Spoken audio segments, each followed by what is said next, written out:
పోరాట యోధుడిగా చూశారు, శాసించిన విధానాన్ని చూశారు. కానీ ఈరోజు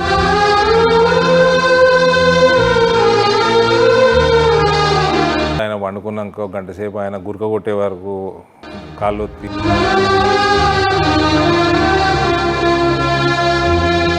ఒకప్పుడు మీ తండ్రి గారు నిజామాబాద్ని ఎలా చేతిలో పెట్టి పాలించారనేది తెలుసు. పోరాట యోధుడిగా చూశారు, శాసించిన విధానాన్ని చూశారు. కానీ ఈరోజు నేను ఎక్కడున్నా ఇగో మా నాన్నగారితో మంచి వీడియో కాల్ చేస్తా. ఢిల్లీలో పార్లమెంట్లో ఉంటాము, ఢిల్లీలో ఉంటాము. ఢిల్లీ నుంచి వీడియో కాల్ చేసి వీలైనంత స్థాయిలో నవ్వించాలా, సంతోషంగా పెట్టాలా అని మా కర్తవ్యం మేము చేస్తాము, వీలైనంత చేస్తాం. చిన్నప్పుడు జ్ఞాపకాలు నాన్నగారితో ఎలా ఉండేవి? చాలా ఉన్నాయి. ఒక ట్రెండ్ ఆయన అది ఎమోషనల్ క్వశ్చన్ బాగానే అడిగినావు. కానీ అయితే మేము నా క్రికెట్ కెరియర్ అయిపోయినాక మా నాన్నగారితోటి అంటే సుమారు 19-20 ఇయర్స్ ఏజ్ నుంచి ఆయనతో టైం ఎక్కువ స్పెండ్ చేయడం మొదలైంది. నేను ఎక్కడ పోయినా సాయంత్రము ఏ ఫ్రెండ్స్ ఆటలు పాటలు అన్నీ అయిపోయినాక 7 గంటలకు వస్తుంటే ఆయన కూడా బయట అన్నీ ముగించుకొని 7-8 గంటలకు వస్తుంటే అప్పటి నుంచి కూర్చుంటే ఆయన రాత్రి లేటు. ఈ రాజకీయ జీవితంలో ఉన్న లేటు వండుడే ఉంటుంది. అప్పటిదాకా ఆయనతో ఉండి ముచ్చట పెట్టి ఆయన మాట్లాడే ఫోన్లు విని ఆయన జిల్లా రాజకీయాలు కానీ రాష్ట్ర స్థాయి రాజకీయాలు కానీ ఏ రకంగా డీల్ చేస్తుండో విని దాని తర్వాత ఆయన వండుకున్నాక ఒక గంట సేపు ఆయన గురక కొట్టే వరకు కాళ్ళొత్తి దాని తర్వాత మేము వండుకుంటుంటే మళ్ళా నెక్స్ట్ డే సాయంత్రం అదే పని. ఇట్లా సుమారు 99 ప్రాంతం నుంచి మొదలు పెడితే ఒక 10-11-12 ఇయర్స్ కంటిన్యూస్గా ఆయనతోటి ఉన్నాం. సో అక్కడ నేర్చుకుందే మాకు వచ్చిన విద్య, రాజకీయ విద్య అక్కడ నేర్చుకుంది. అంతకుముందు కూడా ఇంత డీప్గా ఇన్వాల్వ్మెంట్ లేకున్నా కూడా ఒక 89 నుంచి ఆయన ప్రైమ్ రాజకీయాల్లో ఉన్నారు. ఆయన చెన్నారెడ్డి గారు ఆయనకు అత్యంత లిఫ్ట్ ఇచ్చింది రాజకీయంగా డాక్టర్ చెన్నారెడ్డి గారు. ఆయన సమయంలోనే ఆయన ఎమ్మెల్యే అయ్యిండు, ఆయన సమయంలోనే ఆయన ఫస్ట్ టైం మంత్రి అయ్యిండు. మంత్రి అయినాక మళ్ళీ 1990లో నువ్వు పుట్టిన సంవత్సరం నాకు తెలియదు, అప్పుడప్పుడే పుట్టావు. అప్పుడు చాలా పెద్ద రైట్స్ అయినాయి హైదరాబాద్లో, 100 మంది చనిపోయారు. ఆ టైంలో home law and order ministry Chennareddy గారి దగ్గర ఉండే. ఆ ఫుల్ టైం మినిస్టర్ లేడు కాబట్టి ఇన్ఛార్జ్ మంత్రిగా మా నాయనకి ఇచ్చి మేము 8th క్లాస్లో ఉంటాము అనుకుంటా, 8thలో ఉన్నాము. రోజు పొద్దున 7 గంటలకి డీజీపీ, కమిషనరు, డిఐజీలు, డీసీపీలు అందరూ రివ్యూ నడుస్తుండే. ఇంట్లో కర్ఫ్యూ ఆల్మోస్ట్ 1 నెల పైన కర్ఫ్యూ కూడా ఉండే. సో అట్లా చూసుకుంటూ వచ్చినాం. ఏ సందర్భంలో డి శ్రీనివాస్ గారు మిమ్మల్ని బాగా ఆకట్టుకున్నారు అని అంటే? పిసిసి ప్రెసిడెంట్గా ఆయన చేసిన ఏ రకంగా అయితే సమన్వయంగా కాంగ్రెస్ని సమన్వయపరచడం చాలా కష్టం, అది అయ్యే పని కాదు. ఇప్పుడు ఎవరు ఊహించలేరు కూడా. దట్టు ఆయన 2 టర్మ్స్ జిల్లాలో ముఖ్యమంత్రి స్థాయి నాయకుడు. రైట్ ఫ్రమ్ శ్రీకాకుళంలో మొదలు పెడితే అప్పట్లో ధర్మాన ప్రసాదరావు, తర్వాత విజయనగరంలో బొత్స సత్యనారాయణ గారు, వైజాగ్లో ద్రోణంరాజు సత్యనారాయణ గారు, ఈస్ట్ వెస్ట్లో నాయకులు, కృష్ణా జిల్లాకు వస్తే ఇంకో రాజకీయము, గుంటూరుకు వస్తే ఇంకో రాజకీయము, మళ్ళీ రాయలసీమ రీజను ఇటు ఒంగోలు గుంటూరు ప్రాంతంలో రోసయ్య గారు, ఇక చిత్తూరు మిగిలిన 3 రాయలసీమ జిల్లాల్లో దీని అన్నట్టు దివాకర్ రెడ్డి, పీలేరు రామచంద్రారెడ్డి, కడపలో రాజశేఖర రెడ్డి గారు, కర్నూలులో విజయభాస్కర్ రెడ్డి ఆయన కుటుంబము. ఇట్లా మళ్ళీ తెలంగాణకు వస్తే కొన్ని పేర్లు, శివశంకర్ ఉండే, కృష్ణా జిల్లాలో ఉపేంద్ర గారు ఉండే, ఆడ గుంటూరులో ఆయన భాస్కర్ రావు గారు కాంగ్రెస్లో ఉండే, దాసరి నారాయణరావు గారు, వీళ్ళంతా ఆ ప్రాంతం నుంచి. ఇక్కడ శివశంకర్ గారు, హనుమంతరావు, కేశవరావు గారు, ఇక్కడ ఉన్న నాయకులు ఇక్కడ తెలంగాణలో పీజేఆర్ గారు, ఆయన సిటీలో ఆయన మంచి ఫాలోయింగ్ ఉన్న వ్యక్తి, శశిధర్ రెడ్డి గారు. వీళ్ళందరినీ సమన్వయపరిచయం అంటే అంత సులభం కాదు. ఎలా సాధ్యమైంది? అది ఆయన నిద్రాహారాలు లేకుండా, మనశ్శాంతి లేకుండా నడిపిన ఆయన. అంత నడిపి కమ్యూనిస్టు చరిత్రలో ఎన్నడూ లేని కమ్యూనిస్టు పార్టీలతో కూడా అలయన్స్ చేపించి, టీఆర్ఎస్ పార్టీతో అలయన్స్ చేపించి 294 సీట్లకి 248-49 గెలిస్తే ఆయనకు పోర్ట్ఫోలియో కూడా చక్కగా ఇవ్వలేదు కాంగ్రెస్ మేడం సోనియా గాంధీ గారు. పోర్ట్ఫోలియో కూడా సరిగ్గా ఇవ్వలేదు. అదే ఎన్నికల శివరాజ్ పాటిల్ లాతూర్ నుంచి ఓడిపోయిండు లోక్సభ. ఆయనను తీసుకుపోయి కేంద్రంలో దేశానికి హోమ్ మినిస్టర్ చేసింది. ఇక్కడ ఒక చరిత్ర సృష్టించిన పిసిసి ప్రెసిడెంట్కి ఏమో రాష్ట్రంలో కూడా మంత్రి పదవి చక్కగా ఇప్పియలేకపోయాను. ప్రాపర్ పోర్ట్ఫోలియో లేదు, రోజు రోజుకి ఇంకా దిగదార్చిండ్రు. శివరాజ్ పాటిల్ని తీసుకుపోయి దేశానికి హోమ్ మినిస్టర్ చేసింది. మరి అప్పటి నుంచి ఇప్పటిదాకా అంటూనే ఉంటారు కదా, సౌత్ని కొద్దిగా చిన్న చూపు చూస్తారు, తెలుగు రాష్ట్రాలు అంటారు. అదేమన్నా ప్రభావం చూపించిందా? సౌత్ని చూసినట్ట, మరి డి శ్రీనివాస్ని చూసినట్ట, అట్లా ఇక వాళ్ళకే తెలవాలి. మళ్ళీ ఉన్న పోర్ట్ఫోలియోలు కూడా తీసేసి ఎడ్యుకేషన్ ఇచ్చారు. మళ్ళీ రెండోసారి పీసీసీ ప్రెసిడెంట్ చేశారు, మళ్ళీ గెలిపించిండ్రు, మళ్ళీ సమన్వయం చేసి మళ్ళీ గెలిపించిండ్రు. 2 సార్లు 35, 34, 36 సీట్లు, 2 సార్లు కలిపితే 70 లోక్సభ స్థానాలు ఆంధ్రప్రదేశ్ నుంచి ఇప్పిస్తే 1G, 2G, 3G, 4G, AG, OG, మన్మోజీ, దేశ్కు లూటోజీ, దేశ్ పూటోజీ ఇది చేసింది. రెండోసారి ఎలక్షన్ ఓడిపోయాడు. మరి ఆ శివరాజ్ పాటిల్ తీసుకుపోయి దేశానికి హోమ్ మినిస్టర్ చేసినావు, ఇక్కడ ఈయనను కాపాడుకోవా? మర్చిపోయాను. ఇంక నేనే అంటలేను, అవన్నీ ఆయననే అని 2014లోనో 15లోనో పార్టీ ఇచ్చిపెట్టిపోయింది ఆయన. నేను రాజకీయాల్లోకి వచ్చినప్పుడు ఆయన కాంగ్రెస్ వాడు కాదు. ఆయన అప్పటికే టీఆర్ఎస్ పార్టీ జాయిన్ అయ్యి రాజ్యసభలో ఉన్నాడు. రాజ్యసభ ఇచ్చినాక 1 ఇయర్ తర్వాత నేను రాజకీయాల్లోకి వచ్చిన, ఆయనకు చెప్పకుండా వచ్చిన. అంటే 2004-9 మంచి పీరియడ్ అని చెప్తారు కాంగ్రెస్కి. అలాంటి టైంలో ఆయన వయసుతో పాటు ఆయన సమయాన్ని కాంగ్రెస్ పార్టీకి ఇచ్చాడు కదా. ఆయన జీవితం మొత్తం ఇచ్చిండు కుటుంబానికి, గాంధీ కుటుంబానికి జీతం మొత్తం ఇస్తే మంచిగా వాడుకొని అది నా అభిప్రాయం. డి శ్రీనివాస్ గారు సౌమ్యుడు, డి శ్రీనివాస్ గారు వాటర్ లెక్క, ఎందులో పోస్తే ఆ షేప్ తీసుకుంటారు, ఆయన అంత మంచోడు ఆయన. ఇది నేను చెప్పింది నా అభిప్రాయం, ఆయన అభిప్రాయం వేరే ఉండొచ్చు, నీ అభిప్రాయం వేరే ఉండొచ్చు, ఇంకోళ్ళది ఉండొచ్చు. ఐఎమ్ నాట్, నువ్వు నన్ను మన నాయన గురించి నాకున్న బంధము రాజకీయంగా పర్సనల్గా ఇవన్నీ అడిగినావు కాబట్టి చెప్తున్నా. So this is how Congress used him. They utilised his services and use and throw. ఇది చేసింది గాంధీ కుటుంబం, డి శ్రీనివాస్ గారిని. ఇది నా అభిప్రాయం. మీకు మీ తండ్రి గారితో ఉన్న ఎమోషన్ ఇంత స్ట్రాంగ్ అయినప్పుడు ఆయన మీద మీరే ఏదో దాడి చేశారని, ఆయన్నే అడ్డుపెట్టి మీరు రాజకీయం చేస్తున్నారని చెప్పి మొన్న వార్తలు వచ్చినాయి.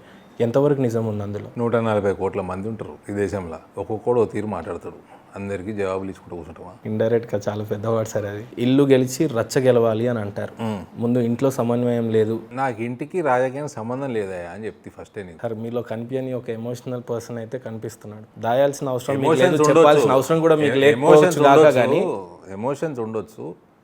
ఎమోషన్స్ లూజ్ మోషన్స్ కావద్దు. ఎమోషన్స్ కంట్రోల్లో పెట్టుకొని ప్రాక్టికల్గా పనిచేసుకోవాలి. ఓకే, నా కుటుంబంలోనే కాదు, చాలా మంది కుటుంబాలు అన్న ఒకడు పార్టీ, చెల్లి ఒక పార్టీ. మా జగన్ గారు లేరా? మా తెలంగాణలో లేరా?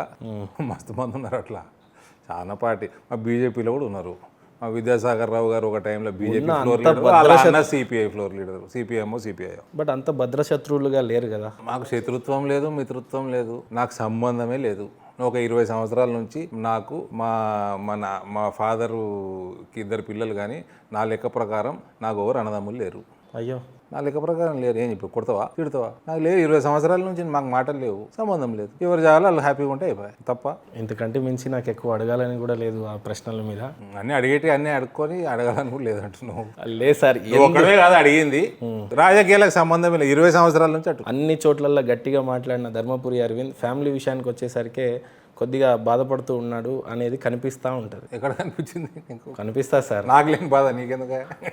అంటే అడ్డలకు right from 2017 I have no link with political link with any of my family member, any of my family. నేను ఎంచుకున్న పార్టీ నా సొంతం, నేను ఎంచుకున్న నాయకుడు నా సొంతం, నేను ఎంచుకున్న దారి, నేను పని చేసే తీరు, ఇవన్నీ నాయే సొంతం. ఇక ముందు కూడా నావే ఉంటాయి. ఎవరు ఇంటర్ఫియరెన్స్ ఉండలేదు. నేను నా తండ్రినే కాదనుకుని రాజకీయాల్లో వచ్చిన, వేరే వాళ్ళ మాట ఏమింటనే. ధర్మపురి అరవింద్ అనగానే ఒక నా రాజకీయ గురువునే కాదనుకొని వచ్చిన కదా బీజేపీలోకి, అంతే కదా. దాంట్లో ఏమి, అది ఓపెన్ సీక్రెటే కదా. ఇది నేను ఆయన మాట ఏమి అన్నప్పుడు ఇక వేరే మాట ఏమిటో చెప్పు.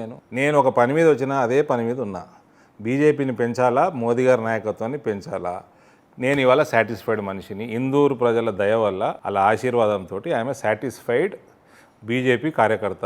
కొద్దిగా ర్యాపిడ్ ఫైర్ ఆడితే కొద్దిగా మిమ్మల్ని ఇబ్బంది పెట్టే ప్రయత్నం అయితే ఒక 5 నిమిషాలు చేస్తాం. ర్యాపిడ్ ఫైర్ ఉంటుందా? ర్యాపిడ్ ఫైర్ నేను చెప్పండి చెప్పా, మీ ఇష్టం. మీ ఓటు మాత్రం ఒకరికి వేయాలి. నేను 2 పేరు ఎందుకు అని చెప్పాలి. ఒకరికి వేయాలా? నోటా లేదా? నోటా లేదు. ఆప్షన్ మీరు తయారు చేసేది. చెప్పు. బండి సంజయ్ ఆర్ ఈటల రాజేందర్? కరీంనగర్లో బండి సంజయ్, హుజరాబాద్లో ఈటల రాజేందర్. అది మా అందరికీ తెలుసు సార్. అని చెప్పిన. ఈటల రాజేందర్ గురించి చెప్పాలి అని అంటే ఏం చెప్తారు మరి? ఈటెల రాజేందర్ గారు ఒక చిన్న స్థాయి నుంచి ఒక తెలంగాణ మీద కమిట్మెంట్ తోటి రాజకీయాల్లోకి వచ్చి 6-7 సార్లు శాసనసభ్యులుగా ఒక నాయకుడుగా గత 2 దశాబ్దాల పైనుంచి ఎదిగిన ఆయన. సంజయ్ మేమందరం ఫస్ట్ టైం ఎంపీస్మి. సంజయ్ కార్పొరేటర్ ఉండే అనుకుంటా అంతకుముందు, ఒకసారి 2 సార్లు ఎమ్మెల్యే కంటెస్ట్ చేసి ఓడిపోయాడు. So Etela Rajender is a very senior person. Bandi Sanjay కానీ నేను కానీ వీఆర్ మోర్ యంగర్. గతంలో కొన్ని ఇంటర్వ్యూస్లలో మిమ్మల్ని అడిగింది ఏంటంటే మీకు బండి సంజయ్ గారికి కొన్ని వివాదాలు ఉన్నాయని. నిజంగా ఆ వివాదాల కారణం లేవని మీరు చెప్పుకుంటూ వచ్చారు. ఆ వివాదాల కారణంగానే మొన్న ఢిల్లీలో ప్రెస్ మీట్ పెట్టి నేను కూడా చెప్తా సార్, నా ప్రశ్న అయిపోయి. ఆ వివాదాల కారణంగానే మొన్న ప్రెస్ మీట్ పెట్టి మీ పార్టీ ప్రెసిడెంట్ బండి సంజయ్ గారు చేసిన వ్యాఖ్యల్ని వెనక్కి తీసుకోవాలని మీరు చెప్పడం జరిగింది అని అంటారు. బండి సంజయ్కి నాకు దూరం పెరుగుతుంది అని అంటారు. కరీంనగర్కి నిజామాబాద్ ఎంత దూరం ఉందో అంత దూరం ఉన్నది మా ఇద్దరి మధ్యలో, ఇంకంతే. ఆ వ్యాఖ్యకి అంతే మట్టుగా సంబంధం. దానికి మించి మీరు చూడాలి భూతద్దం. ఆ తర్వాత మీరు బండి సంజయ్ గారు మాట్లాడుకోవడం జరిగిందా? చాలా సార్లు. ఆ వివాదం తర్వాత మీ మీద వచ్చిన ఆరోపణ ఏంటో తెలుసా? వివాదం మీరు చేసిరు. సరే, ఏదేమైనా ఒక వివాదంగా అయితే అయింది. అభిప్రాయం ఆయన అభిప్రాయం అయినది, నా అభిప్రాయం నాది. అది వివాదం మీరు చేసుకున్నారు. ఆ వివాదం తర్వాత మీ మీద వచ్చిన అభియోగం మాత్రమే. మీ మీద ఇంతవరకు ఎలాంటి ఆరోపణలు అయితే లేవు కానీ, బట్ ఆ అభియోగం ఏంటి అని అంటే తొందరలోనే ధర్మపురి అరవింద్ కాషాయ జెండాను వదిలేసి చేతు గుర్తు పార్టీ కాంగ్రెస్కి చేరతారు అని అయితే వినిపించింది. నిజంగా అనేస్తారా? ఎక్కడ వినిపించింది? నిజామాబాద్లో అయితే నేను ఆల్రెడీ ఒకసారి మీ పిఏ గారిని, నాగిరెడ్డి గారిని అయితే అడగడం జరిగింది. జీవితంలో అయ్యే పని కాదు. Not in this life. నా నెక్స్ట్ జన్మ ఏమన్నా ఉంటే అప్పటి వరకు కాంగ్రెస్ ఉండదు. ఈ జీవితంలో అయ్యే పనే కాదు. మాట్లాడితే ధర్మపురి అరవింద్ మోడీ గారికి భక్తుణ్ణి అని అంటాడు. ఏం చూసి భక్తులు? క్లారిటీతో చెప్తున్నా, ఈ జీవితంలో నరేంద్ర మోదీ భారతీయ జనతా పార్టీ తప్ప వేరే ఆస్కారం లేదు. ఇటువంటి పనికిమాలిన రూమర్స్ ఏమన్నా వచ్చినా మీరే కొట్టేయచ్చు. నా ఫుల్ లిబర్టీ ఇస్తున్నా మొత్తం మీడియాకి, ఎక్కడదక్కడ కొట్టిపడేయండి. ఒకవేళ రాజకీయాలు వద్దనుకుంటే మళ్ళీ పోతాము. మాకు ఉన్నది వ్యాపారం, మాకు ఫౌండేషన్ ఉన్నది, ప్రజలకి వీలైనంత సేవ చేసుకుంటాము. ఓటు మాత్రం బీజేపీకి వేస్తాము. ఓకే. నేను మా నాయనకు ఓటేసాడు తప్ప మా నాయన నిలబడని చోట నేను ఓటేసినప్పుడు బీజేపీకి వేసిన. 1998కి వెళ్ళి మా నాయనకి వేసినప్పుడే నేను చేతి గుర్తుకి వేసిన. కానీ అప్పట్లో మీ ఓటు పనిచేయలే, ఆయన గెలిచారు. మరి ఎవరు? మీ తండ్రి 1990 గెలిచిండు, పనిచేయలే మీ ఓటు అంటున్నా. అప్పుడు మీరు గెలిస్తే ఓడిపోకుండా గెలిచారు అని అంటున్నా. నేను అప్పుడు 99లో వేసింది, నిజామాబాద్లో వేసిన ఓటు మా నాయనకే వేసిన. 98లో పార్లమెంట్ సపరేట్గా వచ్చింది. ఓకే. నాకు దత్తాత్రేయకి వేసిన సికింద్రాబాద్లో. ఇదేంట్లుంటిమి గిన్నె గేట్ బయట, కాలనీ గేట్ బయట పోలింగ్ బూత్ ఉండే. దత్తాత్రేయ గారికి వేసినాం ఓటు. 98 దత్తాత్రేయ గారు అనుకుంటా క్యాండిడేట్. ఎప్పుడైతే మా నాయనకి వేయలేదు, 2014లో మా నాయన రూరల్ నిలబడ్డాడు. నా ఓటు నిజామాబాద్ అర్బన్లో ఉంది. బుద్ధిన కమలానికి పనిచేసింది ఈసారి. సరే, అవన్నీ మన చేతిలో ఉంటాయి కానీ నాది నేను చెప్పుకుంటా అంతే. యోగి ఆదిత్యనాథ్ ఆర్ అమిత్ షా అంటే? ఉత్తరప్రదేశ్లో యోగి ఆదిత్యనాథ్, దేశంలో అమిత్ షా. ఈ జనరల్ నాలెడ్జ్ ఇచ్చినట్టు సార్, ర్యాపిడ్ ఫైర్ ఆడట్లేదు. నువ్వే పెద్ద పెద్ద చేస్తున్నావు ఆన్సర్. సరే చెప్పండి, మరి యోగి ఆదిత్యనాథ్ గురించి చెప్పాలంటే ఏం చెప్తారు? సరే, ఆయన ఉత్తరప్రదేశ్లో పని చేసుకుంటున్నాడు, మంచి పని చేసిండు, 2సారి గెలిపించిండ్రు. ఇలా అయితే చెప్పరు కానీ అమిత్ షా గారు గుజరాత్లో ఉన్నప్పటి నుంచి ఫాలో చేస్తా. అమిత్ షా గారు ఉత్తరప్రదేశ్లో ఆయన కూడా ఇన్ఛార్జ్గా ఉండే, 70 స్థానాలు దాటిచ్చిండు ఆయన. మళ్ళీ దేశంకి మన అధ్యక్షుడు ఉండే ఆయన. 273 ఉన్నది 303 చేసిండు ఆయన. ఇలా హోమ్ మినిస్టర్ ఉన్నాడు. 370 తీసేసిన దాంట్లో ఆయన హోమ్ మినిస్టరు, ట్రిపుల్ తలాక్ తీసేసిన దాంట్లో ఆయన హోమ్ మినిస్టరు, సిఏఏ తెచ్చిండు. రేపు ఎన్ఆర్సీ తెస్తారేమో, రేపు ఇంకా ఇటువంటి నేషనలిస్టిక్ బిల్స్ ఇంకేం తెస్తారో. సో ఆయన దేశవ్యాప్తంగా ఆయన చేస్తున్న కార్యాచరణ ఇంపాక్ట్ దేశం మొత్తం ఉంది. యోగి గారు ఆయన కార్యాచరణ యూపీలో చేస్తున్నాడు, అక్కడ ఇంపాక్ట్ ఉన్నది. రాహుల్ గాంధీ ఆర్ జేపీ నడ్డా అంటే దానిలో కళ్ళు మూసుకొని జేపీ నడ్డా అంటాం. చూసారా, ఇక్కడ ఒకరికి ఓటేసేసారు, ఆడ 2 కళ్ళు అయిపోయినాయి. ఈడ ఏదైనా నడుస్తుంది. వచ్చేదే ఉన్నది ఉన్నట్టు చెప్తుంది. ఇప్పుడు రాహుల్ గాంధీ నేను బీజేపీ వాడిని కాంగ్రెస్ వాళ్ళు తిడుతున్నారు కదా రాహుల్ గాంధీని. కేసీఆర్ ఆర్ జగన్మోహన్ రెడ్డి అని అంటే జగన్మోహన్ రెడ్డి ఆంధ్రాలో ఈయన ఇక్కడ, నాకు అక్కడ జగన్మోహన్ రెడ్డి నేను ఫాలో చేస్తలేను, ఎట్లా చెప్పాలి? ఆయన ఏం పనులు చేస్తున్నాడో ఏం స్కీమ్లు ఉన్నాయో నాకు I have no idea. KCR గారి ఈ 8 ఏళ్ల పరిపాలనలో ఏదైనా ఒక్క పథకం అన్నా ధర్మపురి అరవింద్కి నచ్చిందా? నచ్చిన పథకాలు చెప్పండి పోనీ. చూడండి, ఆయన ఎప్పుడు చెప్పుకునేది, వాళ్ళు చెప్పుకునేది, నేను చెప్పేది కాదు. ఒకటి పెన్షన్ అంటాడు 2,000 రూపాయలు, 10,000 రూపాయలు, 5,000 2 సార్లు ఇచ్చేది రైతు బంధు అంటాడు. రైతు బంధు ఇస్తూ నువ్వు పంటలకు బోనస్ ఇచ్చి, నువ్వు ఎంఐఎస్ పథకాలు పెట్టి, నువ్వు పంటలకి డిమాండ్ పెరిగేటట్టు నువ్వు ఎథనాల్ ఫ్యాక్టరీలు పెట్టి, ఫుడ్ ప్రాసెసింగ్ ఇండస్ట్రీలు పెట్టి, ఇటువంటివి చేసి ఉంటే నీకు దానికి ఏమన్నా సార్థికత అంటారా, ఆ 10,000కి అని ఉంటుండే. నువ్వు ఆ 10,000 ఇచ్చి ఇక నీ జీవితమే ఇదే అంటివి, ఎట్లయితుంది? నువ్వు నా బోనస్ ఇవ్వవు, నువ్వు ఫసల్ బీమా అయ్యావు. ఇన్ని చెప్తే కేసీఆర్ గారిని పొగుడతారేమో అనుకున్నాను నేను, కానీ మీరు ఇంత రివర్స్ వస్తారని తెలియలే. నువ్వు 2,000 పెన్షన్ ఇస్తున్నావు, ఓకే సరే సంతోషపడతాం. నువ్వు 2 లక్షల రూపాయలు కేంద్రం ఇస్తున్న ఆవాస్ యోజన తెచ్చిస్తలేవు. నువ్వు 100 నెలలు 2,000 ఇస్తే 2 లక్షలు అవుతాయి. అసలు అర్థం కాని విషయం ఏంటంటే మమతా బెనర్జీ కూడా యాక్సెప్ట్ చేస్తుంది అలాంటి పథకాలు, ఈయనెందుకు రిసీవ్ చేసుకోవాలి? ఆవాస్ యోజనలో 3.5 కోట్ల ఇల్లు దాటినాయి దేశం మొత్తంలో. అందులో 70% మహిళల పేర్ల మీద రిజిస్టర్ అయినాయి. ఆడ 2 లక్షలు కేంద్రం ఇస్తుంది, నువ్వు అవి తెస్తలేవు, నువ్వు ఇన్ని ఇస్తలేవు, నువ్వు కడతలేవు. ఏమనంటే 2,000 రూపాయలు పెన్షన్ ఇస్తా, కుండలు పెట్టి బిందెలు ఎత్తకపోయినట్టు ఉంది కథ ఇది. సో నువ్వు రైతుకు 10,000 ఇస్తావు, నువ్వు వాగ్దానం చేసిన రుణమాఫీ ఇవ్వవు, నువ్వు ఫసల్ బీమా ఇవ్వవు, ఎంఐఎస్ ఇవ్వవు, ఇది ఏమంటారు ఒక ఇథనాల్ పెట్టవు, నువ్వు బ్రోకెన్ రైస్ కి నువ్వు వరే ఏమని చెప్పినావు. చాలు సార్, కేసీఆర్ ఫీల్ అవుతాడేమో ఇంకా ఇన్ని చెప్తే. అంటే ఆయన చేసిన పథకాల్లో ఒక్కటన్నా నచ్చితే చాలు అని అడిగి. ఆరోగ్యశ్రీ పెట్టవు, నువ్వు ఆయుష్మాన్ భారత్ దేవు, నువ్వు డాక్టర్లను తీసుకురావు, నువ్వు నర్సింగ్ స్టాఫ్ పెంచవు, నువ్వు ఎడ్యుకేషన్లో స్కూల్ డెవలప్ చేయవు, నువ్వు ప్రైవేట్ స్కూల్లో చదువుకుంటామంటే నువ్వు స్కాలర్షిప్లు ఇవ్వవు, నువ్వు ఉన్న యూనివర్సిటీలని నాశనం చేస్తావు. ఆయన చేసినట్టు బీఆర్ఏలు రోడ్డు మీదనే ఉన్నారు, లెక్చరర్లు రోడ్డు మీదనే ఉన్నారు, గవర్నమెంట్ స్టాఫ్ మొన్న అది ఏంది 317 జియో 317 కదా, వాళ్ళందరూ రోడ్డు మీదనే ఉన్నారు, ఆత్మహత్యలు చేసుకుంటున్నారు. నువ్వు ఏ డిపార్ట్మెంట్ మంచిగా ఉంది? ధరణి పెడితేవి, ఎంటైర్ రెవెన్యూ రూరల్ డెవలప్మెంట్ నాశనం చేస్తేవి. ఏమన్నట్టు అన్ని రోగాలకి అదేంటది ఏమంటారు కదా, సర్వరోగ నివారిణి సంజీవిని అన్నట్టు అన్ని రోగాలకి నీ 2,000 పెన్షన్ అయిపోయాయి, నీకు రైతు బంధు అయిపోయాయి. ఇంతేనా ఇక అన్నిటికీ ఇదేనా ఆన్సరు? అన్ని ఏ రోగం వచ్చినా రైతు బంధు అంటాడు, 2,000 రూపాయలు పెన్షన్ అంటాడు. ఇక ఈయననే బతికేస్తారు. ఇక బాగా ఫీల్ అయిపోతాడేమో సార్. పథకాల్లో ఏదన్నా మీకు నచ్చింది ఒకటి చెప్పమని చెప్పాను, మీకు నచ్చింది 100 చెప్పేశారు. అంటే ఇవన్నీ ఇస్తూ ఇవి ఇస్తే యాడెడ్ ఏమని ఉంటుంది. ఇప్పుడు ఎందుకు, ఇప్పుడు మా రాజశేఖర రెడ్డి మా పార్టీ ఏం కాదు కదా, ఆరోగ్యశ్రీ తెచ్చిండు ఆయన. మోదీ గారు మేము ఎందుకు అభిమానిస్తాము? రూపాయి అప్పు చేయకుండా గ్రౌండ్ వాటర్ పెంచి అగ్రికల్చర్ ఇన్కమ్ని 4 గింతలు పెంచిండు ఆయన. ఎలక్షన్లు వస్తున్నాయి, మున్సిపల్ ఎలక్షన్ అని పెద్ద పట్టించుకోకుండా 200 చిన్న పెద్ద పంటరాలలో 2 లక్షల ఇల్లీగల్ కన్స్ట్రక్టెడ్ స్ట్రక్చర్స్ని తీసిపడేసాడు. గర్ల్ చైల్డ్ ఎడ్యుకేషన్ మీద ఫోకస్ పెట్టి ఎక్కడనో వెనుకకున్న గర్ల్ చైల్డ్ ఎడ్యుకేషన్ రేషియోని గుజరాత్ని టాప్ 3లోకి తీసుకొచ్చి, రూపాయి అప్పు చేయకుండా తెచ్చిండు. 24 గంటలు కరెంట్ తీసుకొచ్చిండు, quality current, 3 phase vibrant Gujarat తీసుకొచ్చి ఇవాళ 100కు పైన దేశాల పెట్టుబడులు గుజరాత్లో ఉన్నాయి. మళ్ళా మహీందర్, గుజరాత్లో నీకు ఎడ్యుకేషన్లో కూడా కొంచెము ఇంటర్నేషనల్ స్టాండర్డ్ ఎడ్యుకేషన్ కొంచెం రెస్ట్రిక్షన్ ఉంటుంది. నీకు ఆల్కహాల్ ఉండదు, కొన్ని రెస్ట్రిక్షన్స్ ఉంటాయి. అయినా కూడా గుజరాత్కి పెట్టుబడులు, ఫారెన్ పెట్టుబడులు పోతున్నాయి. ఇక్కడ ఏం రెస్ట్రిక్షన్ లేదు. నీకు పబ్బులు, ఎంటర్టైన్మెంట్ ఇవన్నీ నడుస్తూనే ఉన్నాయి. నీకు ఎడ్యుకేషన్లో రెస్ట్రిక్షన్ లేదు. ఆడ ఎక్కువ వెజిటేరియన్, ఆడ నాన్ వెజ్ కూడా ఎక్క తక్కువ దొరకదు. అయినా అక్కడ పెట్టుబడులు పోతున్నాయి అంటే ఎట్లా? క్వాలిటీ 24/7 మంచి క్వాలిటీ కరెంట్ ఇయ్యి. అయినా సరే ఇస్తున్నావా, అది సెకండరీ. క్వాలిటీ ఇవ్వాలి.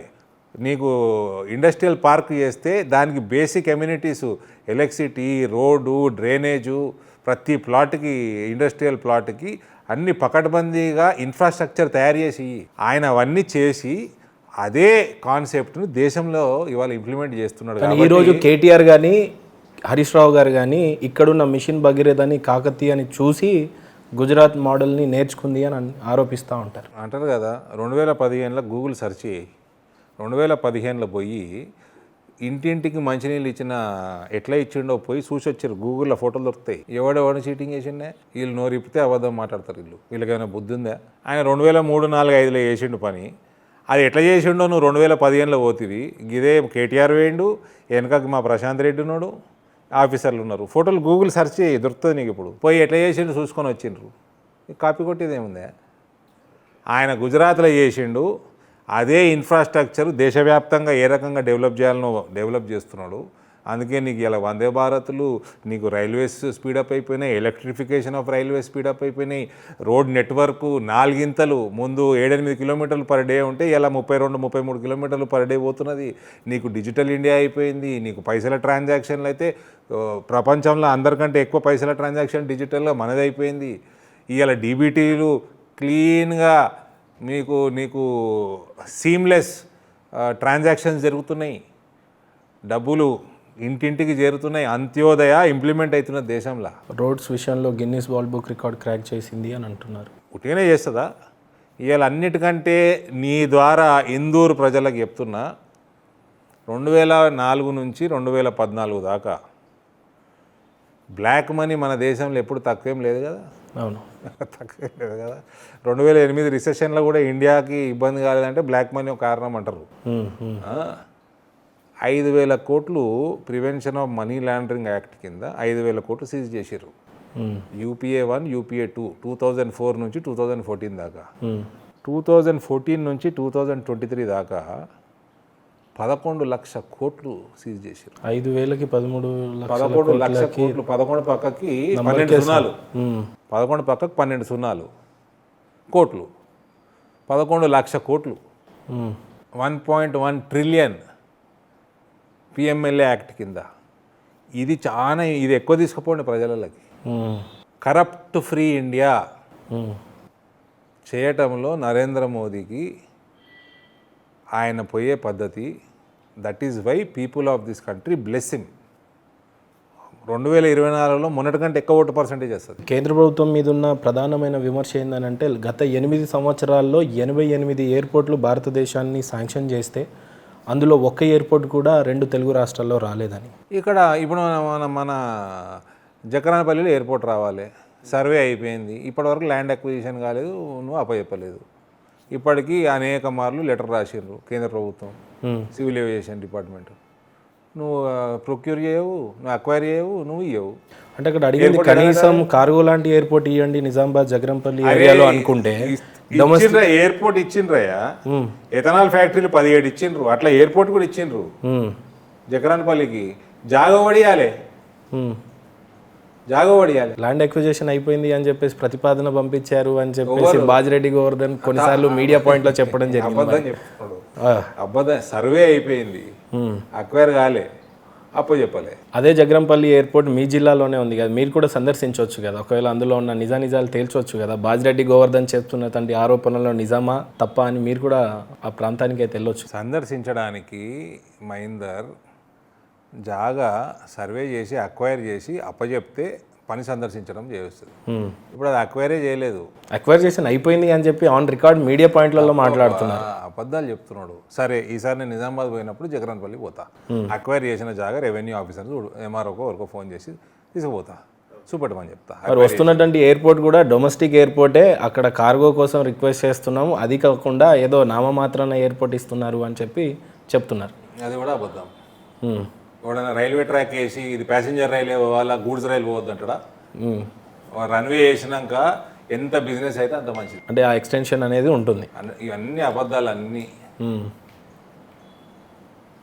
ఆయనకి శాతగాక పనిచేసుడు, వేరేల మీద బుడదలుడు తప్ప, అంతే. దాని మించి ఏం లేదు. ఫస్ట్ ఆఫ్ ఆల్ అక్కడ అక్విజిషనే కాలేదు ల్యాండ్ది. ఇప్పుడు నువ్వు అన్నావు కదా, నెక్స్ట్ టైం నేను అక్కడ MROకి ఫోన్ చేసుకొని పోతా, చూపెట్టమని చెప్తా. ఎక్కడ అక్వైరీ చేసిండ్రు, ఎక్కడ అప్ప చెప్పారు సివిల్ ఏవియేషన్కి పోతే నెక్స్ట్ విజిట్లో ఒక ఫోన్ కాల్ మా ఛానల్ కూడా చేయాలని మేము కోరుకుంటున్నాం. సరే, నీకు ఫోన్ చేసి చెప్తా. తండ్రిని ఆ రోజు ఆ క్షణంలో చూశారు, లీడర్గా చూశారు, పోరాట యోధుడిగా చూశారు, శాసించిన విధానాన్ని చూశారు. కానీ ఈరోజు ప్రకృతి అంత ప్రాక్టికల్గా ధర్మపురి అరవింద్ అవ్వడానికి కారణం ఐఎమ్ ఏ ప్రాక్టికల్ పర్సన్. ఎమోషన్స్ని కవర్ ఎందుకు చేస్తారు ధర్మపురి అరవింద్ అంటే? I'm a practical person. జీవిత ఆశయం ఏంటి ధర్మపురి అరవింద్కి? ఇక ఇప్పుడు మేము రాజకీయాల్లో అన్ని చేసుకొని వచ్చినాము, ఇక మేము కుటుంబానికి చేసేది ఏం లేదు. ఇక ఇప్పుడు జీవిత ఆశయం only nation first, party second, family third. ఇది మాకు మా వ్యక్తిత్వం కూడా అట్లనే ఉంది. నేను పరం పూజనీయ మోహన్ భాగవత్ గారిని కలిసిన ఒకసారి. మా అంటే 2 నిమిషాలు దొరికింది. నేను నా భార్య ఇద్దరం పోయినాం. 2-3 నిమిషాలు సమయం దొరికింది. ఏం మాట్లాడతాం అందులో? ఆయనని మాకేమైనా అడ్వైజ్ ఇవ్వండి సార్ అని అడిగాను. ఆయన కూడా ఇదే చెప్పాడు. నాకు నేషన్ అన్నా నరేంద్ర మోదీ అన్నా ఒకటే. భారత మాతని మోదీలో చూస్తాము, నరాలు ఎక్కించి అంతే. మోదీలో భారత మాతను చూస్తాం. ఫైనల్గా నిజామాబాద్ ప్రజలకి, రైతులకు కావచ్చు, పసుపు బోర్డు తీసుకొచ్చిన రైతుల కోసం కావచ్చు, కవిత గారికి కావచ్చు, అక్కడున్న ప్రజలందరికీ ధర్మపురి అరవింద్ ఏం చెప్తారు? ఇది నీ ప్రశ్న తప్పు. నిజామాబాద్ ప్రజలకు చెప్పేది వేరే ఉంటుంది, కవితకి చెప్పేది వేరే ఉంటుంది. అందరు కలిసి ఒకటిట్లా చెప్తాము. అందరూ బాగుండాలి, అందులో మీ ప్రత్యర్థి బాగుండాలని చెప్పిన సరే. ప్రజలకి కోరుకునేది మోదీ గారిని బలపరచండి, తద్వారా మన భవిష్యత్తుని ప్రగతి బాటలో వేసుకోవాలని మనస్ఫూర్తిగా ఇందూరు ప్రజలు, పార్లమెంట్ ప్రజలకు కోరుతా ఉన్నా. ఉన్న 4-5 ఎమ్మెల్యే కాన్స్టిట్యున్సీలలో ఎక్కువగా ధర్మపురి అరవింద్కి ఇష్టమైన కాన్స్టిట్యున్సీ ఏది? 4-5 లేవు, నాకు 7 ఉన్నాయి. 7 సెగ్మెంట్స్. ఏ కాన్స్టిట్యున్సీ మీద ఎక్కువ ప్రేమ? గోదావరి నుంచి మొదలు పెడితే జగిత్యాల దాకా మధ్యలో ఉన్నాయి అన్నీ కూడా నాకు ఇష్టమే. లక్కీగా మీకే అది సాధ్యమైంది. అన్ని రోడ్ల మీదనే వచ్చినాయి. NH-44ని కనెక్ట్ చేస్తే ఒక బోధన మినహాయిస్తే అర్బన్ రూరల్ రోడ్ల మీద ఉంటుంది, ఆర్మూర్ రోడ్ మీద ఉంటుంది, బాల్కొండ రోడ్ మీద ఉంటుంది, జగిత్యాల, కొరుట్ల. బాల్కొండ ఆర్మూర్ 44 మీద ఉంటుంది, రూరల్ ఉంటుంది. బట్ ఏదైనా కనెక్టివిటీ ఒకటే కదా సార్. జగిత్యాల అటు ఉంటాయి, బోధన్, నిజామాబాద్ టౌన్ కూడా ఇటు ఉంటుంది. రోడ్కి దగ్గరే కదా సార్. NH-40 రోడ్డుకి దగ్గర అంటే మళ్ళీ కేంద్ర ప్రభుత్వం వేసిన నేషనల్ హైవే. ఎటుపోయినా బాగా అదే ఫస్ట్ నుంచి చెప్పేది. Indur segment road connectivity, rail connectivity బ్రహ్మాండం, అగ్రికల్చర్ బ్రహ్మాండం, శ్రీరామ్ సాగర్ ప్రాజెక్ట్ ఉండే, వాటర్ బ్రహ్మాండం. వీళ్ళు నెగ్లిజెన్స్ వల్ల, ప్రభుత్వాల నెగ్లిజెన్స్ వల్ల ఎప్పటికప్పుడు మనం అప్డేట్ చేసుకోకపోతే వెనుకగా అయిపోతాం. ఏదైనా సరే, వ్యవసాయం అయినా సరే, ఏదైనా సరే, హెల్త్ అయినా సరే, డాక్టర్ల దగ్గరికి నువ్వు అప్డేట్ అవుతున్న డాక్టర్ల దగ్గరికే పోతావు. నువ్వు ఎంత డాక్టర్ అప్డేట్ అవుతూ ఉంటాడో, డాక్టర్ చదవంగానే ఇప్పుడు డాక్టర్ కావు, ఎప్పటికప్పుడు చదువుతూనే ఉండాలా. ప్రతి నెల ప్రపంచంలో తిరుగుతూ ఉండాలా, సెమినార్లు అటెండ్ అవుతూ ఉండాలా. ప్రతిరోజు ఒక కొత్త సైంటిస్టు, కొత్త రీసెర్చ్ నడుస్తూ ఉంటుంది, కొత్త ప్రోడక్ట్ వస్తూ ఉంటుంది. You have to update your self every day. ఇట్లా మన దగ్గర పసుపు పండుతుంది, మన దగ్గర చెరుకు పండుతుంది అని కాలు మీద కాలు వేసుకొని కూర్చుంటే నడవదు. దాని ఫ్యూచర్ ఏంది? చెరుకు ఫ్యూచర్ ఏంది, మక్క ఫ్యూచర్ ఏంది, పసుపు ఫ్యూచర్ ఏంది, వరి ఫ్యూచర్ ఏంది? ఆ ఫ్యూచర్కి అనుగుణంగా ఎప్పటికప్పుడు అప్డేట్ చేసుకుంటూ వెళ్ళిపోవాలా. ఆ అప్డేషన్ లేనందుకే ఇవాళ మన దగ్గర వ్యవసాయం అట్లా వెనక్కి పోతాం. ఈరోజు మన రాష్ట్రంలో మొక్కజొన్నని కనీసం చూడలేని పరిస్థితికి దిగజారిపోయినాం. దీంట్లో కేంద్ర ప్రభుత్వం ఏమీ మొక్కజొన్న డిమాండ్ లేదా అంటే డిమాండ్ కూడా ఉంది. పక్క రాష్ట్రంలో, మహారాష్ట్రలో విపరీతంగా, ఛత్తీస్గఢ్లో విపరీతంగా పండుతూ ఉంది. కనుమరుగైపోయింది ఈరోజు చెరుకు కూడా. శరద్ పవారు సరే ఇలా ఆయన వేరే పార్టీ పెట్టుకున్నాడు, ఒకప్పుడు కాంగ్రెస్లో ఉండే. శరద్ పవారు ఆయన ప్రాంతంలో ఎందుకు బలంగా ఉంటుండే అంటే FPOలను పెంచిండు. ఆయన FPOలను పెంచిండు, తద్వారా అగ్రికల్చర్ పెరిగింది, తర్వాత కోఆపరేటివ్ ఇండస్ట్రీస్ పెరిగినాయి, కోఆపరేటివ్ షుగర్ ఫ్యాక్టరీ పెరిగింది. షుగర్ ఫ్యాక్టరీ కాకుండా ఓవరాల్ కోఆపరేటివ్ మినిస్ట్రీని కేంద్ర ప్రభుత్వం స్టార్ట్ చేసింది. మినిస్టర్గా అమిత్ షా సొంతంగా ఆయన ఇంట్రెస్ట్ తోటి తీసుకున్నాడు. దాని యొక్క కన్సల్టేటివ్ కమిటీలో నన్ను వేసిండ్రు. సో ఈ futuristic FPOs are the future for agriculture in India. FPO ద్వారా 500-700 రైతులు ఒకటవుతారు, వాళ్ళు పండించే పంట ఒకటవుతుంది. ఆ లాట్స్ అమ్ముకునే, ఇప్పుడు ఒక ఫ్యాక్టరీ కూడా వచ్చి కొంటాడు, ఒక్కొక్క రైతు దగ్గరికి ఎడబోతాడు, FPO దగ్గరకు వస్తాడు, తీసుకుంటారు. ఆ FPOతో టైఅప్ చేస్తారు. పలానా సీడ్ అయ్యి, పలానా యూరియా ఇంతమందమే వెయ్యి, ఎక్కువ వేస్తే యూరోప్, అమెరికా కొనదు, ఎక్స్పోర్ట్ చేయడం ఇబ్బంది అవుతుంది, కాబట్టి ఇంతమందమే ఈ రకంగా పండించు, నువ్వు కోత ఈరోజు కోస్తావు కదా, ఆ రోజు సాయంత్రాన్ని పంట తీసుకుపోతా, తెల్లారి నీకు అకౌంట్లో పైసలు పడతాయి. ఇది కంటిన్యూస్ ప్రాసెస్ అయితే 5 సంవత్సరాలు 10 సంవత్సరాలు టైఅప్ అయితే అట్లా వ్యవసాయం గాడిలో పడుతుంది. అటువంటి సిస్టమ్ తీసుకురావాలి ఇప్పుడు. ఆ దిశగా మీరు కూడా అడుగులేయాలని మనస్ఫూర్తిగా కోరుకుంటున్నా sir. That is what Modi is doing. నేను ఒక్కరిని మోదీ చేసే పనే అది. కాబట్టి మనం ఆయనను బలపరుస్తే ఆటోమేటిక్ వ్యవసాయం బలపడుతుంది, విద్య బలపడుతుంది, వైద్యం బలపడుతుంది, ఇన్ఫ్రాస్ట్రక్చర్ బలపడుతుంది,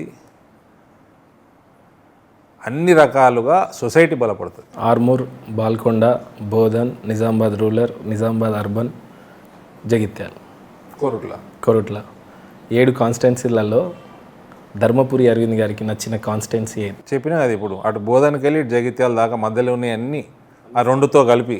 అంటే 7 అయిపోయినాయి కదా సార్. నేను అసెంబ్లీ ఎమ్మెల్యే కాదు, నేను ఎంపీ. నా కాన్స్టిట్యున్సీ మొత్తం బట్ ఒక్క కాన్స్టిట్యున్సీ మీద ఏదో కొంత మీ బాల్కొండలో పుట్టి పెరిగినామన్నారు. లోక్సభలల్లా నాకు ఇందూరు పార్లమెంట్ ఇష్టం. అయితే రూరల్ నుంచి ఈసారి అసెంబ్లీ కంటెస్ట్ చేస్తున్నారా? జేపీ నడ్డా గారిని అడుగు. ఆర్మూర్ నుంచి కంటెస్ట్ చేస్తున్నారా?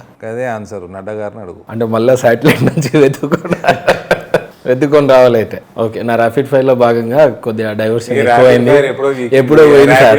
కాకపోతే దాన్ని పోనీయొద్దు, అంటే మీరు అట్లా వీక్ చేస్తారు ప్లేయర్ని, ఏం చేయాలి మమ్మల్ని? మీరు కొద్దిగా చిన్నగా చెప్పండి సార్. మరి చిన్నగానే మీరు ఓటు వేసేస్తే కామన్ గా పని అయిపోతుంది, కానీ కట్టే ఇరగొద్దు, పాము సావద్దు అన్నట్టు చేస్తున్నారు అన్నట్టు మీరు. రేవంత్ రెడ్డి ఆర్ రఘునందన్ రావు అంటే? రఘునందన్ రావు. ఒక్కసారన్నా క్రాస్ ఓటింగ్ చేయండి సార్, తప్పే ఉండేది అందులో. ఇప్పుడు నేను ఓటు వేయాలా, నువ్వు చెప్తావా?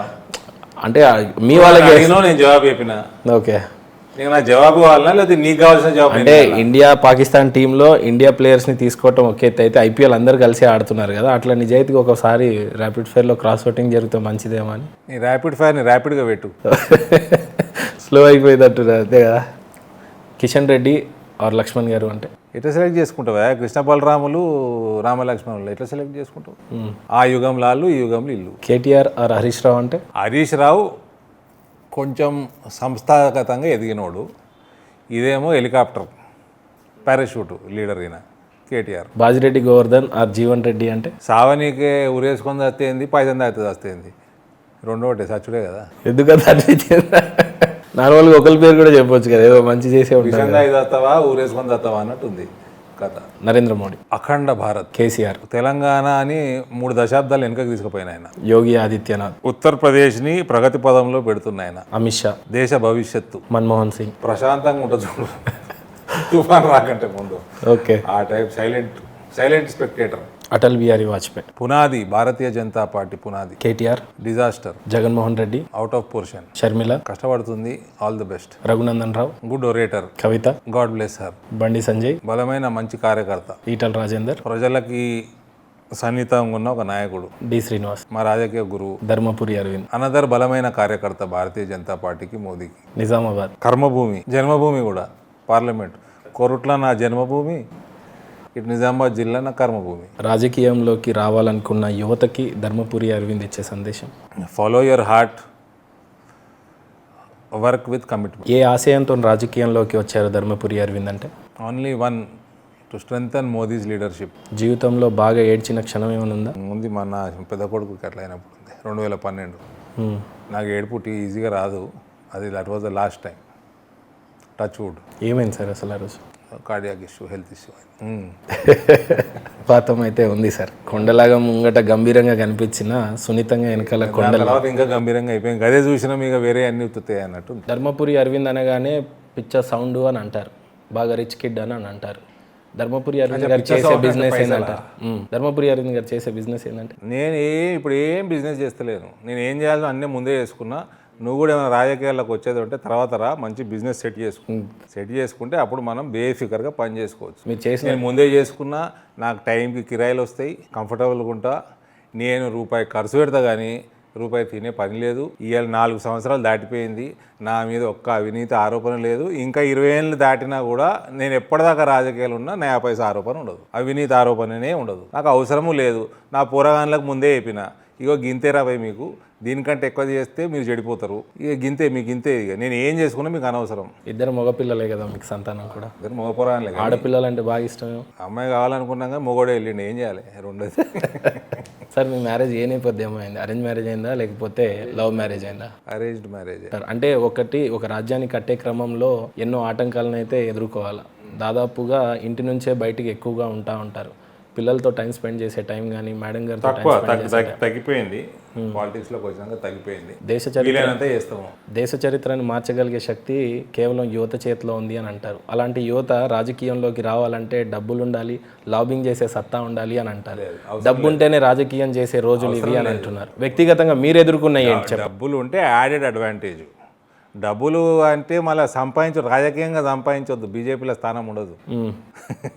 లాబింగ్ బీజేపీలో అవసరమే లేదు. ఓకే, బేసిక్ డబ్బులు ఉంటే యాడెడ్ అడ్వాంటేజ్ అంతే తప్ప 543 స్థానాలకి నేనే పైసలు ఇస్తా, మన కేసీఆర్ మహేష్ బాబు సినిమాలో డైలాగ్ కొట్టినట్టు నేనే స్పాన్సర్ చేస్తా, నన్ను ప్రధానమంత్రి అభ్యర్థిగా కోవాలి నిర్ణయం చేస్తే నేనే పైసలు ఇస్తే నీకు ఎడికెళ్ళి వచ్చినాయి పైసలు?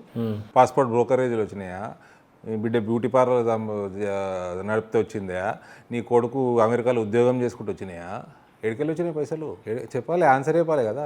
ఏడికెళ్ళి వచ్చినాయి పైసలు? కష్టపడితే వచ్చినాయి. ఏడ కష్టపడితే వచ్చినాయి? ఒకళ్ళు పాలం మీరు, ఒకళ్ళేమో రియల్ ఎస్టేట్లు చేసిర్రు, ఇంకొక బిజినెస్. వేరే వాళ్ళందరూ పక్కకు పెట్టేసాయి ఇప్పుడు. కానీ కుటుంబం గురించి మాట్లాడదాము. కష్టపడితే పని చేస్తే కేసీఆర్ నన్ను ప్రధానమంత్రి అభ్యర్థి చేయండి, 543 స్థానాలకి నేనే స్పాన్సర్ చేస్తా అంటే ఇప్పుడు రాజకీయంలోకి రావాలంటే యువతకు ఉండాల్సిన నేపథ్యం ఏంటి? Commitment sir. I'm committed to Modi. నా కమిట్మెంట్ నుంచి నేను డిబేట్ కాను. నా పార్టీని మోదీ నాయకత్వాన్ని పెంచుకోవాలని వచ్చినాము, వీలైనంత చేస్తున్నాము. ప్రజల ఆశీర్వాదంతో పెరుగుతుంది. మీకు రేవంత్ రెడ్డి గారికి TV9 అనే ఒక మీడియా సంస్థకి నో ఎంట్రీ బోర్డు అనేది ఎందుకుంది? ఉందా నిజంగా? నేను నా సోషల్ మీడియాని నమ్ముకుంటా. చూపించేటోడు చూపించుకొని, చూపించుకోకపోయినాడు చూపించుకోకపోయి. బట్ ఏదేమైనా TV9లో అయితే ధర్మపురి అరవింద్ గారు ఎక్కువగా కనపడరు. ఏడా TV9లో అసలే కనపడరు. టీఆర్ఎస్ ఛానళ్ళకి దూరంగా ఉంటుంది. అయితే TV9 TRS ఛానల్ అంటారా? నువ్వు అంటున్నావు, నేను అనలేదు. మీరు అసలు కనిపించట్లేదు ఆ ఛానల్. టీఆర్ఎస్ ఛానల్ చూపెట్టవు నన్ను. రేవంత్ రెడ్డి గారికి ఎందుకు అలవలేదంటారు TV9కి? తెలియదు. రేవంత్ రెడ్డిది ఏందో మరి రేవంత్ రెడ్డిని అడగాలి నువ్వు. నాకు ఏ ఛానల్ చూపిస్తే థ్యాంక్ యూ, చూపెట్టకుంటే సంతోషం. I believe in social media, I believe in digital future technology. మన ఆత్మనిర్భర్ కావాలి.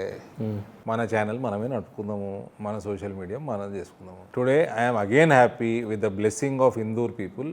My social media is one of the strongest in Telangana with the blessing of Indur youth. ఏ నాయకుడికి లేనంత సోషల్ మీడియా ఫాలోయింగ్ మీకు మాత్రమే ఉంది. ఈవెన్ KTR గారికి కూడా లాస్ట్ టైం నేను చూసినప్పుడు మీకు ప్రస్తావించాను, 1 మిలియన్ ఫాలోవర్స్ కేవలం ధర్మపురి అరవింద్ గారికే ఎలా అని.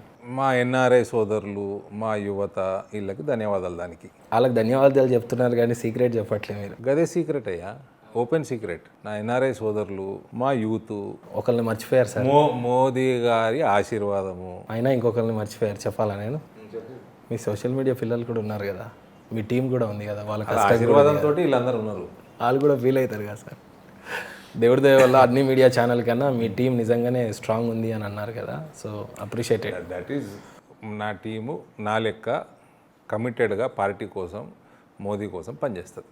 కమిట్మెంట్ ఉన్న వాళ్ళం కాబట్టి ఎటు డీవియేషన్ లేకుండా నీట్గా పని చేసుకుంటాం. మా పని మేము చేసుకుంటాం. మీకున్న బిజినెస్లు ఏంటి, ఎలా ఫౌండేషన్స్ని రన్ చేస్తున్నారు? కార్యకర్తల కోసం కూడా అలాంటి ఫౌండేషనే తీసుకొచ్చారు. దేశంలో ఏ ఎంపీ చేయనట్టు విధంగా అలా చేయడానికి గల కారణాలు ఏంటంటే? నా రెస్పాన్సిబిలిటీలో ఇదొక భాగం. నా కార్యకర్తలు పీస్ఫుల్గా ఉంటే మేము పీస్ఫుల్గా ఉంటాం, పార్టీ పెరుగుతుంది. కార్యకర్తలు సుఖ సంతోషాల్లో మాకు వీలైనంత మేము కోఆపరేట్ చేస్తే వాళ్ళు రేపు పార్టీ ఇంకా ఎదుగుదల కోసం వాళ్ళు కూడా ఇంకా ఎఫర్ట్ కొంచెం ఎక్కువ పెట్టే అవకాశం ఉంటుంది.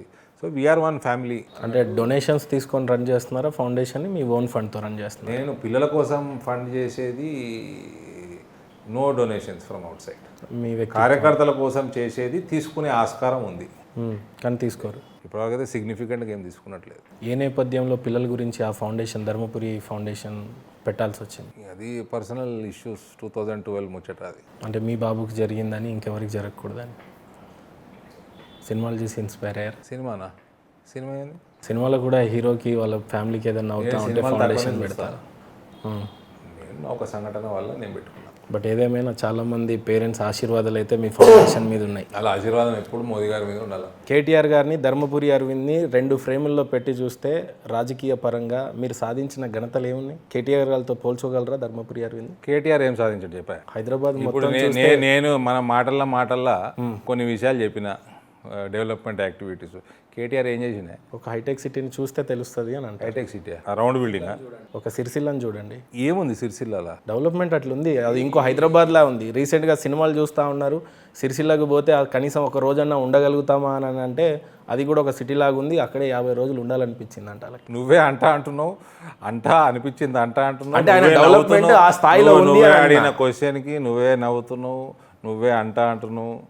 ఇక దాని బట్టి అర్థమైపోలేదా? ఇప్పటికి 4 సంవత్సరాలుగా వస్తుంది. అలాంటి నిజామాబాద్కి, ఇందూరు జిల్లాకి ధర్మపురి అరవింద్ గారు చేసింది ఏమన్నా ఉంది అని అంటే ఏంటది? ఇందూరు పార్లమెంటు మార్పుకి, మంచి పరిపాలనకి, హుందాతనంతో రాజకీయాలు చేసిన నాయకులకి కంచుకోట. ఆ హుందాతనాన్ని నాశనం చేసింది బీఆర్ఎస్ పార్టీ, కల్వకుంట్ల చంద్రశేఖరరావు కుటుంబము, ఆయన పార్టీ, ఆయన ఎమ్మెల్యేలు. ఇవాళ హుందాతనం లేకుండా పోయింది. ఆ హుందాతనాన్ని వాపస్ తీసుకురావడానికి ఇందూరు పార్లమెంట్ ప్రజలు రానున్న ఎన్నికల్లో నిర్ణయం చేస్తారు. ఏ రకంగా ఆ హుందాతనాన్ని బీఆర్ఎస్ పార్టీ అక్కడ దెబ్బతీసే ప్రయత్నం చేసింది ఇందూరులో అంటే ఏం చెప్తారు? గంజాయి పెంచుడు. అంటే ఓన్లీ నిందలేస్తే సరిపోతుంది అని ధర్మపురి అరవింద్ అనుకుంటున్నాడా? దానికి ఏమన్నా ఆధారాలు ఉన్నాయా? గంజాయి పెంచడం, ఎమ్మెల్యేలు ల్యాండ్ కబ్జాలు చేయటం, గుట్టల్ని అమ్ముకోవటం, మాఫియాలను పెంచటం, గూండాయిజం చేయటం, ఎంపీ తిరుగుతుంటే రాళ్ళు కొట్టడం, అద్దాల వల్ల కొట్టడం, ఎంపీ మీద హత్యాయత్నం చేయటం, ఇవన్నీ ఎప్పుడు ఇందూరు ప్రజలు చూడలేదు, రాజకీయాలు చూడలేదు. దీనికి నేను ప్రూఫ్ ఇవ్వాల్సిన అవసరం లేదు, మీరే ప్రూఫ్ మీ ఛానల్లే చూపించినాయి. ఇండ్ల మీద దాడి చేయటం అంటే కనీసం గంజాయి గురించి, డ్రగ్స్ గురించి చెప్తున్నప్పుడు జస్ట్ ఆధారాలు లేని ఆరోపణలే చేస్తున్నారు కానీ ఏమైనా ఆధారాలు ఉన్నాయా? మీ ఛానళ్ళు చూపిస్తున్నాయి. ఎందుకు చూపిస్తున్నాయి? టీఆర్పీలు పెంచుకుంటాం చూపిస్తున్నాయా? ఏం లేకుండానే చూపిస్తున్నాయా? మేమెందుకు రుజువు చేయాలి? అన్నిటికీ మీరు చూపిస్తారు, మీరు రుజువులు ఇవ్వండి. ఆ రోజు నిజంగానే ఇంట్లో మీరు లేరు, మీరు చేసినటువంటి మాటల్లో చెప్పిన మీ దురుసుతనం వల్లనే ఆ రాళ్ల దాడులు మీ ఇంటి వరకు, మీ కార్ల మీద జరిగినాయి అని ఒక ఆడబిడ్డగా చూడకుండా అమర్యాదగా మాట్లాడారు అని చెప్పేసి తను మిమ్మల్ని ఆరోపించి, ఏం అమర్యాదగా మాట్లాడినా? ప్రెస్ మీట్లు పెట్టి బహిరంగంగా తనే చెప్తున్న మాటలు నేను మీతో చెప్తున్నా. ఏమో అమర్యాదగా మాట్లాడి చెప్పు. ఆ రోజు కాదు, గత 5.5 సంవత్సరాల నుంచి నేను పాలిటిక్స్ జాయిన్ అయ్యి భారతీయ జనతా పార్టీ జాయిన్ అయిన నాటి నుంచి కవితనే బీఆర్ఎస్ క్యాండిడేట్ ఉండాలి అని చెప్పిన, మళ్ళీ 2024లో కవితనే ఉండాలి అని చెప్తున్నా. ఏ రోజు అమర్యాదగా మాట్లాడినను ఒక మాట చెప్పు. మీ ఇద్దరి మధ్యలో పచ్చగడ్డేసిన బగ్గుమనే సమయం, అలాంటిది ఆమె మీద సింపతి చూపించారని ఏకంగా బండి సంజయ్ గారి మాటల్ని వెనక్కి తీసుకోవాలని చెప్పేసి అపోజ్ చేశారు మీరు. అది సింపతి చూపించినట్ట కవిత మీద? అది ఆ ఒక్క స్టేట్మెంట్కి సంబంధించి నా అభిప్రాయం తెలియజేసినాను. అది ఒక స్టేట్మెంట్ వరకే వర్తిస్తుంది. అది దానికి మించి ఉండదు, దానికి తక్కువ ఉండదు. That is only subject to that one statement. నువ్వు మాట్లాడేది మా ఇంటి మీద దాడి, కవిత మీద నేనేదో అమర్యాదగా కమెంట్స్ చేసిన అని ఒక కమెంట్ చెప్పు. మళ్ళీ నువ్వు అడిగిన క్వశ్చన్కి నువ్వు ట్విస్ట్ చేయకు. దాని సబ్జెక్ట్ ఒక ప్రశ్న అడిగినావు, ఏం అమర్యాదగా మాట్లాడినో చెప్పు.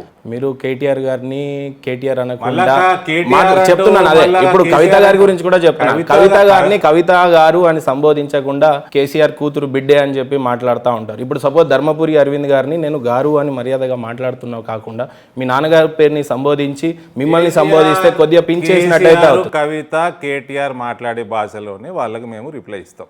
నీకు కవిత మాట్లాడితే తప్పు అనిపించదు, అరవింద్ మాట్లాడితే తప్పు అనిపిస్తుంది అంటే నువ్వు బయస్ జర్నలిస్ట్. ఏదేమైనా బీజేపీ అయితే సిద్ధాంతాల పార్టీ కదా.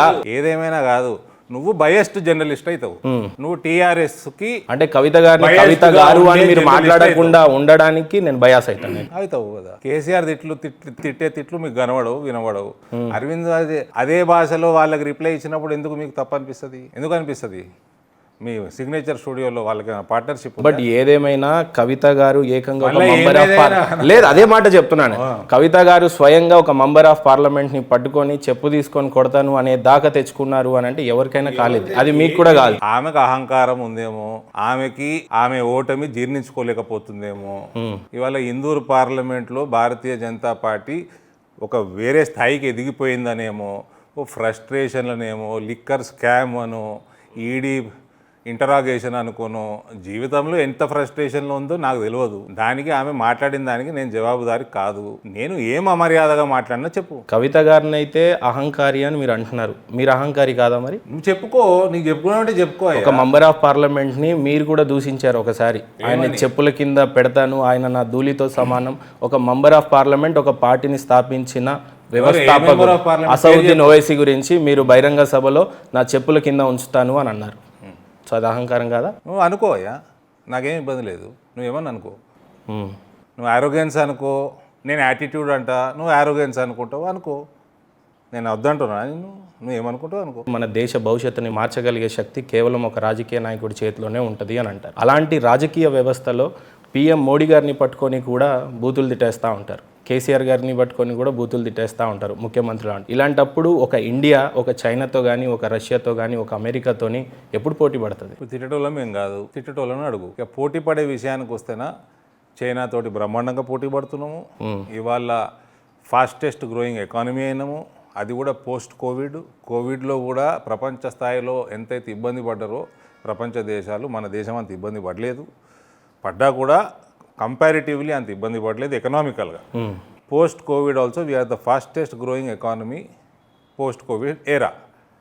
ఇదంతా మోడీ గారి యొక్క అడ్మినిస్ట్రేటివ్ స్కిల్ వల్ల. కాబట్టి ఎవరో మోదీ గారిని బూతులు తిట్టంగానే ఏదో అయిపోతుంది అనుకోవడం. ఆయననే అన్నాడు, మోదీ గారు బేగంపేటలో ఎయిర్పోర్ట్లోనే అన్నాడు, నాకు రోజు 2 కిలోలు 2.5 కిలోలు బూతులు తింటా నేను అని.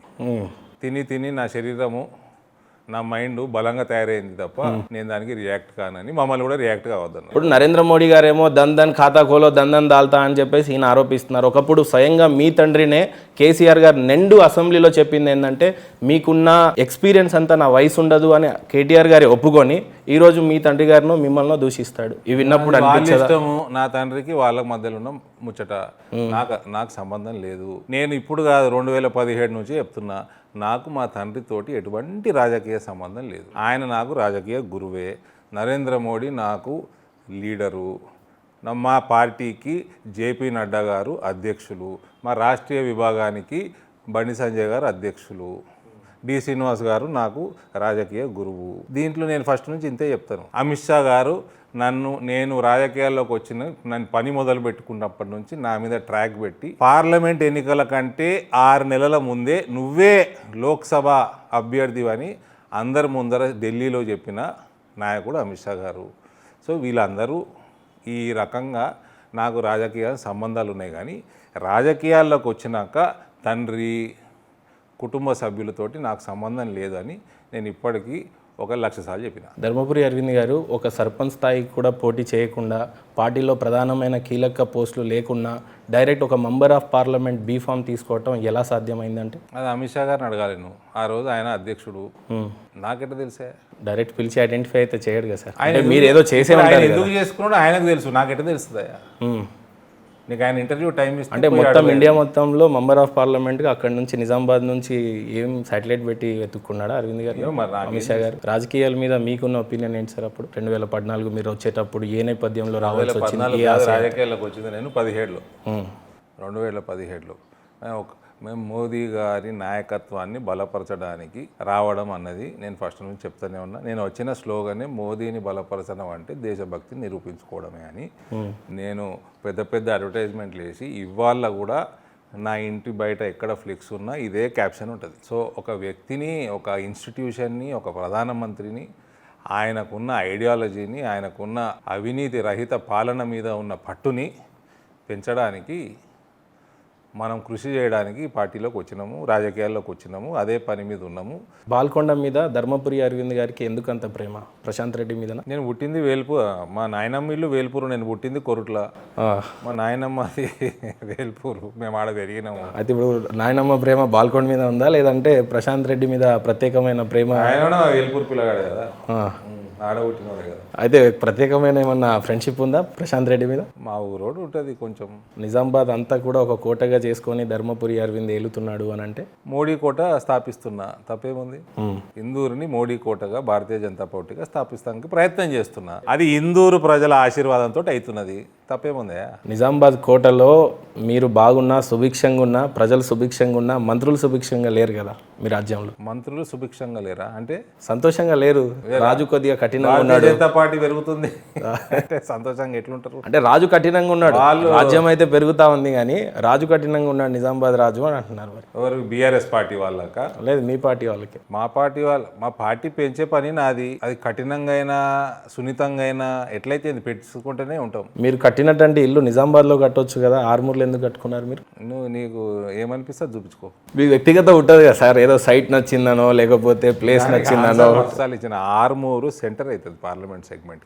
మస్తు సార్లు ఇచ్చారు కానీ ఎందుకో కొద్దిగా లోపల నుంచి ఇంకొక ఆన్సర్ రావాలని ప్రతిసారి మీడియా వాళ్ళు ట్రై చేసిరు కానీ మీరు రాలే. ఉన్నది ఉన్నట్టు సత్యం చెప్తా నేను మీకు తమ్ముడు అంటోండి సార్, నాకన్నా నిజం చెప్పాలా మీరు? నువ్వు చూపించుకోలేంది. ఉన్నది అయితే ఆర్మూరు సెగ్మెంటు, ఆర్మూరు పట్టణము నిజామాబాద్ పార్లమెంట్ మొత్తానికి సెంటర్ అవుతుంది. ఏ 7 నియోజకవర్గాల నుంచి నన్ను కలవాలన్నా కార్యాలయానికి రావాలన్నా అందరికీ ఈజీ అవుతుంది. కాబట్టి ఆర్మూర్ని ఎంచుకోవడం. ఆర్మూర్ పట్టణాన్ని ఒక అనంతపూర్, ఒక తాడేపత్రి లాగా, ఒక జేసీ దివాకర్ లాంటి ఫ్యామిలీ లాగా మీరు కానీ జీవన్ రెడ్డి కానీ మీరు ఎక్కడికి వెళ్ళినా సరే మీ మీద దాడులు జరుగుతూ ఉన్నాయి. ప్రజలు నిజంగా తిరగబడి మీ మీద దాడులు చేస్తున్నారా? నువ్వు అనంతపూర్ ఫ్యాక్షన్ తోటి పోలుస్తున్నావు. నిజంగా అట్లనే మీ మీద కత్తులతో దాడి చేసిరు, గడపారాలతో దాడి చేసిరు, మీ కార్లు అద్దాలు బలగొట్టిరు. అది నా ఇప్పటికి 6 సార్లు అయింది కానీ నా మీద దాడులైనా కానీ మేము ఎవరి మీద దాడులు చేయలే కదా. మా మీద అయినాయి. మా కార్యకర్తలను చంపినరు, మా కార్యకర్తలను కొట్టినరు, మా కార్యకర్తల మీద దొంగ కేసులు పెట్టినరు, మా కార్యకర్తల మీద పీడీ యాక్టులు పెట్టి తోసినరు, బైన్సాలో పీడీ యాక్టులు పెట్టినరు. బైన్సా కూడా నా నియోజకవర్గం ఎక్కువ దూరం ఏం లేదు, పక్కనే ఉంటుంది. ఖచ్చితంగా మీరు అనుకుంటున్న ఆశయాలన్నీ సిద్ధింపజేయాలని మనస్ఫూర్తిగా కోరుకుంటూ thank you so much signature స్టూడియోకి మీ టైం ఇచ్చినందుకు. మా సిగ్నేచర్ స్టూడియో మోటో ఏంటంటే సార్, ఇంటర్వ్యూ అయిపోయిన లాస్ట్లో జై జవాన్ జై కిసాన్ అని 3 సార్లు అంటే ఐ క్లోజ్ మై ఇంటర్వ్యూ. జై జవాన్ జై కిసాన్, జై జవాన్ జై కిసాన్, జై జవాన్ జై కిసాన్. జై హింద్ సార్. మహేందర్ మా ఇందూరు జిల్లా పిల్లగాడు, మా గిరిజన సోదరుడు. ఆయన ప్రేమతో ఒక ప్యాషన్తో సిగ్నేచర్ స్టూడియోస్ నడుపుతూ ఉన్నారు. అందరినీ కూడా నేను సిగ్నేచర్ స్టూడియోస్కి సబ్స్క్రైబ్ చేయాల్సిందిగా రిక్వెస్ట్ చేస్తా ఉన్నాను.